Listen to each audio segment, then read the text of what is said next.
بسم اللہ الرحمن الرحیم۔ السلام علیکم دوستو، امید کرتا ہوں کہ آپ سب خیر خیریت سے ہوں گے۔ پیارے دوستو، آج کی ویڈیو میں آپ کے ساتھ ایک پیاری سی دعا اور وظیفہ شیئر کروں گا۔ دوستو، اللہ رب العزت جس کو عزت دینا چاہے تو ساری دنیا مل کے اس کو ذلیل نہیں کر سکتے، اور اللہ جس کو ذلیل کرنا چاہے تو ساری دنیا اس کو عزت نہیں دے سکتی۔ اللہ پر توکل کرنے والے کو، اللہ پر بھروسہ کرنے والے کو اللہ ضرور کامیابی بھی دیتا ہے، اور اللہ اس کی مدد بھی فرماتے ہیں، اس کے لیے راستے بھی کھولتے ہیں، اس کے لیے آسانیاں بھی پیدا کرتا ہے۔ تو ہر حال میں اللہ پر توکل کرنا سیکھ لے، انشاءاللہ دنیا میں ہر کامیابی آپ کو ضرور ملے گی۔ اور ایک خوبصورت دعا بتاؤں، اس کو ضرور پڑھا کرے، بہت ہی خوبصورت اس کا ترجمہ ہے، قرآن کی ایک آیت ہے۔ بسم اللہ الرحمن الرحیم۔ کوئی مسئلہ اٹکا ہوا ہو، دنیا دینی ہو دنیاوی ہو، کوئی بھی مسئلہ اٹکا ہوا ہو، کاروبار کا ہو، مطلب بیماری ہے، اس کے علاوہ رشتوں کا مسئلہ،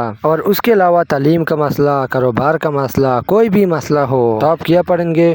وَتَوَكَّلْ عَلَى اللَّهِ، اللہ پر بھروسہ کرو۔ اللہ کہہ رہا ہے وَكَفَى بِاللَّهِ وَكِيلًا، اللہ تمہارے لیے کافی ہے، اللہ تمہارا وکیل بن جائے گا۔ اللہ پر بھروسہ تو کرو۔ تو اللہ پر بھروسہ کرنا بہت بڑی دولت ہے، اور جب بھی کوئی مسئلہ ہو تو آپ پڑھے وَتَوَكَّلْ عَلَى اللَّهِ، میں تو اللہ پہ بھروسہ کرتا ہوں، وَتَوَكَّلْ عَلَى اللَّهِ وَكَفَى بِاللَّهِ وَكِيلًا۔ خوبصورت دعا ہے، اس کے ساتھ استغفار کی کثرت کرے۔ استغفر اللہ، یہ بہت بڑے عمل ہے، اللہ تعالیٰ ساری مشکلات کو دور فرما دیں گے انشاءاللہ۔ دوستو، اگر آج کا ویڈیو آپ کو پسند آیا ہوگا تو ویڈیو کو لائک اور ہمارا چینل کو سبسکرائب کرے۔ خدا حافظ۔